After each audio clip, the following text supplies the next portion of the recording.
alternators. They come in all kinds of different shapes and sizes. And the other day, I did a video about cruise controls. Oh, here comes Piper the helper cat. Because of a conversation over Easter with a cousin and his truck with the cruise control. Well, his truck has a CS130 alternator, and he's wanting to put a big sound system in. And I was telling him how he could upgrade to this or to an AD244. And I figured, you know, when I was looking for information to do that myself, I didn't see any videos about it. So I'm going to do a video about that. So let's start going down the alternators. Let me just get right to them. All right. If you've ever been totally frustrated at the parts store because they say, what year is it? What model? 2-wheel drive, 4-wheel drive, what engine, blah, blah, blah. Imagine when this was available on a car, and so was this. Actually, let me back up. Cars up until 66, 67, somewhere in there, had DC generators on them. They were longer, they had external regulator, and they might or might not have had a fan, but they put out 30 amps. They took a lot of power off the engine. That's why this one got 3 belts. This is off, I forget what this is off of, but this one is a external regulated alternator. Why are they called alternators? Because imagine buying a 67 Corvair that had this in it, which was an external regulated alternator, while a 66 Corvair from Chevrolet had a external regulated DC generator. So you got an AC generator or a DC generator. This is an AC generator. Instead, just for simplicity and because there were no computers back then, if you think we have troubles now going online or going to the parts store saying, I need this, they had to look up in books. And so all AC generators, for the most part, so if we're in the service manual, are called alternators. This one has a bolt, went right there, that mount, and up here's another bolt. You see that? You can see that. Okay. And the plug was like this. You see that? Yeah. This is the AC Delco Remy external regulator alternator. Sometime, depends on what car you had or what vehicle, sometime in the early to mid 70s, they went to the SI series of internal regulated. All right, there's the regulator, and that little white thing in the middle of the picture. You see the white thing? Yeah, you can see the white thing. That's the regulator. Internal regulated DC, AC generator, called an alternator, but had the exact same mounts. See this and this?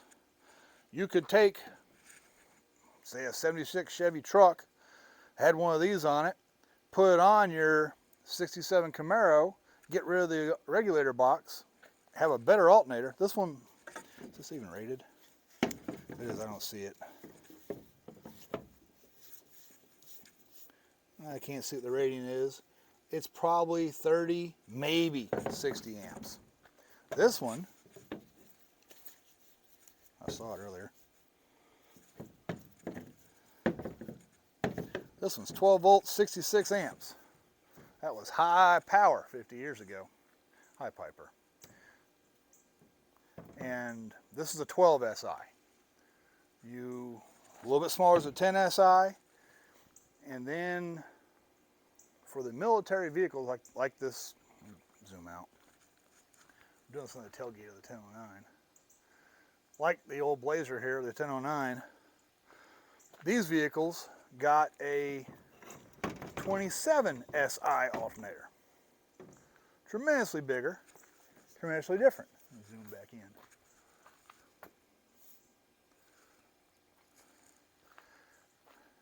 The only other vehicle I know has this mount pattern is the 76 Eldorado, or maybe Sedan DeVille.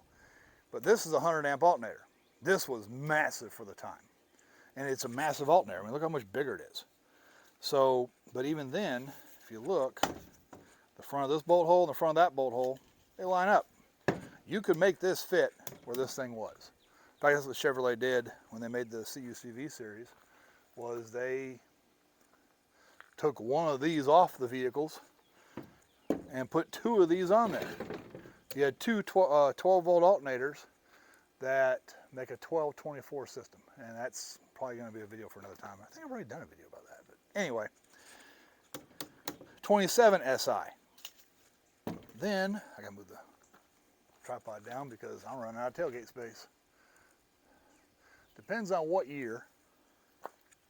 Oh yeah. The only plugs for this, is this in view? Yep. 2 plug. You had a red wire and a white wire. On a plug, popped in. That was it. And this was the positive from the battery. So basically a 3-wire installation. Well, Chevrolet, all GM with Delco Remy, went to the CS130 alternator. And amazingly enough, it has almost the exact same mounting pattern. See that? Yeah. Almost the exact same mounting pattern as the CS130. The angle's off a little bit from the top of the bracket, but you can make a CS130 work where a SI alternator was, except you got a 4-pin plug. That 4-pin plug's a problem. But one thing they did neat on the CS130 was they added a tachometer signal. So you could, off one of these pins, if you had a diesel, you could run your tachometer off this alternator. All you had to do was, well, I'll show you that in a minute. Dakota Digital's adapter, or the factory Chevrolet adapter, CS130. This is supposed to be a 100 amp alternator. I was very enthused when I put this on my cowdog truck. Cowdog truck, 6.5 diesel with the serpentine belt. And this is an AD244, which we gotta get to yet. But that CS130 I just had my hand on over there on the tailgate was on here. Well, for about 2 days. Because I would go through one CS130 every 9 to 10 months without fail. For 5 years, I would go through alternators. And I got them from O'Reilly's, and they would replace them. When you bring in a stack of receipts that show 7 or 8 replacements already, it's lifetime warranty, dude. You're something wrong with your truck. No, I have 2 batteries, and I have front and rear AC, and I got a diesel. And when I was driving back and forth to work, I would, top speed limit was 45 miles an hour. I never got much charge in the system on a daily drive. That's the trouble with these. Back to these. Is the CS130 is 12 volt, 100 amp. But that 100 amps comes at pretty high RPM. At idle, it's like 40, maybe 50 amps. So if you have one of these in your vehicle and you want to put a thumping stereo in there so everybody can hear you coming, boom, boom, boom, boom, coming down the road, this is not going to help you at idle. You got to rev the engine up. It's going to run your battery down. Well, it's got that 4-pin plug. What GM did, because from the mid-80s up until the 2000s, more and more electronics kept getting added, more computers kept getting added, is they upgraded the CS130 to the CS130D, Delta D. It's got internal fan. This has external fan and internal fan. And, well, actually, no, this doesn't have the fan in the back. Yeah, it does. External fan, internal. And the mounts, this is made for a serpentine mount. See, it's got 2 fat, I'm going to zoom down there, right? Yep. It's got 2 fat mounts. This is meant to go in. Those are the only 2 bolts for it. That's it. Yes, there is one in the back. and you could have a helper bracket there. But this CS130 put out 100 amps, or you can actually have those up to almost 200 amps. Depends what you're looking for. And the CS130 lasted longer. However, I had this mount set up in my cow dog. Fat one there, then one up here. This is fat and fat. And it's a different plug. The CS130 mount plug won't plug into our CS130D won't plug into CS130. So if I figured if I was going to have to switch, because I kept burning these ones up, and this one still was not putting out much better amperage at idle and in town. And the plug was different. Do all that damage, I started researching, and I found out about the AD244. Get zoomed in right, or focused right. This is an AD244. It has the exact same mounts as the CS130D, but it puts out 100 amps at idle. I think this is a 140 amp model. This is a Delco. I bought a real Delco one, not a reman or anything else. I've had it for almost 2 years now, and it works great. Trouble's the plug.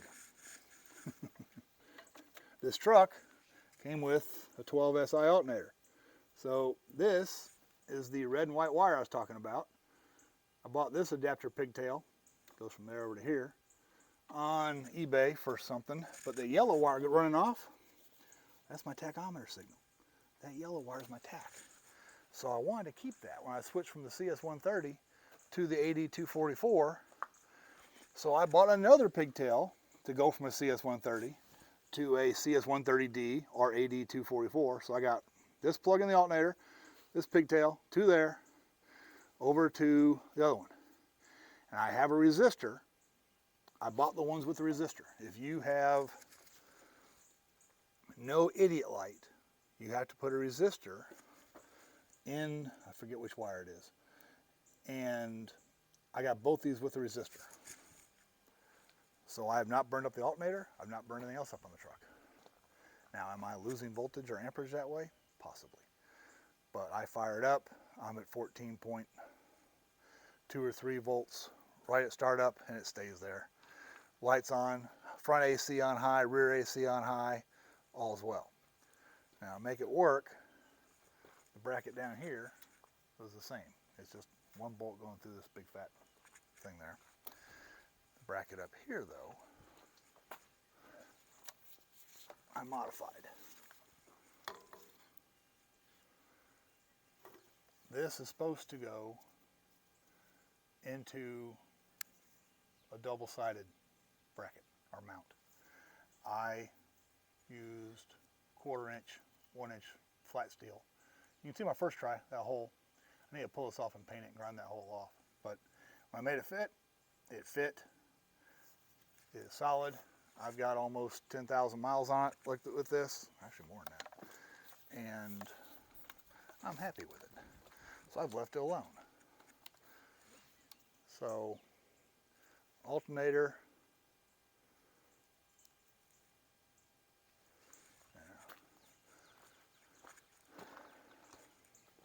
Mid-80s on up, CS130. Somewhere they went to the CS130D. I think that AD244, I believe I bought it for a 2005 Chevy truck with a Duramax. That's a Duramax alternator. And it has been great. Same plug, the 130D and the AD244.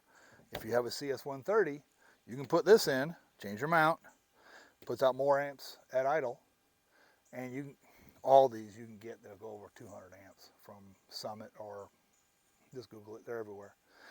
I wanted to stick as close to stock as possible so I wasn't making the thing work overtime all the time. So having the AD244 on that, it's just loafing along, keeping me going, because I don't have near the electrical load of some of the newer trucks.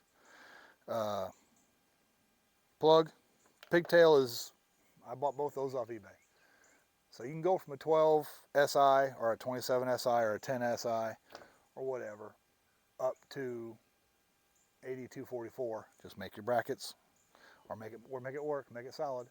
And you can switch the pulleys. I am going to put this alternator, oh yeah, my last warranty exchange at O'Reilly's, they gave me this. I put it on the truck, and I'm going to say 2 days later, I was having trouble getting more than 12.2 volts on startup out of it. And I took it back to them. They put it on their little machine. They said it tested good. I said, well, it's not good. It's bad. You've returned too many of them. We're not going to take this one. It's okay, fine. So I took my business elsewhere, bought a brand new Delco AD244, waited 2 months until all the employees turned over at O'Reilly's, because they do that, and took the other one back in, told him it was bad. That kid tested it, and well, it looks okay. I said, look how many I've gone through. It's bad. All right, he gave me a new one. So this one, I'm gonna put a V-belt pulley. I'm gonna pick this one off, or probably get a new one, and put it on here. All you gotta do, use an impact gun. Use an impact gun on that, and don't get your fingers near the fan. Just it'll come right out. If not, you gotta use a Allen head in there and a socket, and it's kind of a pain. But an impact gun is the best way to get these pulleys off, and you can switch pulleys around, and you can put shims or washers in there to space them out, whatever, on your mounts. So, alternator swapping. If you got a CS130, which worked good, but if you're trying to run a bunch of air conditioning at idle in Texas in traffic and a radio at the same time, CS130D might be best. AD244 is better. That's been my answer. So that's my alternator talk for the day.